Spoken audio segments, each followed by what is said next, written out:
Hello বন্ধুরা, এই গরমে আপনারা সবাই কেমন আছেন? আশা করি ভালোই আছেন।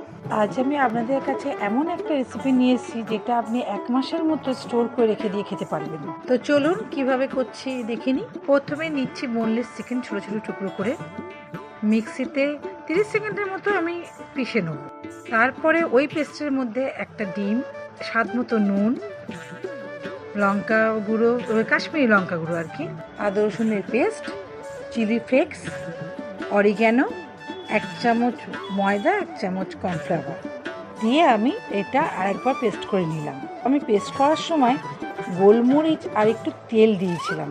এবারে লাগছে ক্লিঞ্চ র্যাপ, নাহলে ফয়েল পেপার, দুটোর মধ্যে যে কোনো একটা ইউজ করলেই হবে। হাতে একটু তেল নিয়ে চিকেনটা ছোটো ছোটো ভাগ করে নেবো। কীভাবে করছি দেখে নিন।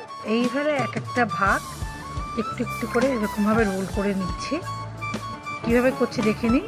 এরপর ক্লিন র্যাপের ওপরে এক একটা করে রোল দিয়ে ভালো করে টাইট করে রোল করে দুপাশটা ভালো করে মুড়ে দেবো।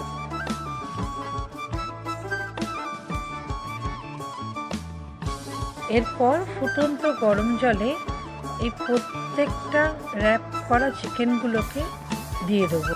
10 থেকে 12 মিনিটের জন্য সিদ্ধ করে নেব।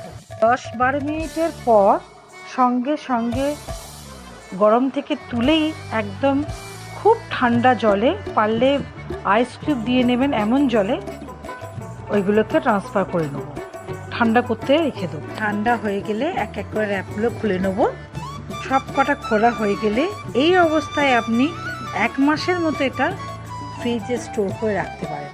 যখন ইচ্ছা হবে তখনকার মতো বার করে খেতে পারবেন গরম করে। এরপর ফ্রাই প্যানে অল্প একটু তেল নিয়ে কটা সসেজ শ্যালো ফ্রাই করে নিলাম। তো হয়ে গেল হোমমেড সসেজ। যদি ভিডিওটা ভালো লেগে থাকে তো লাইক, শেয়ার, সাবস্ক্রাইব করে দেবেন। আপনাদের কমেন্ট আমাকে খুব উৎসাহ দেবে। সবাই ভালো থাকুন, ভালো রাখুন।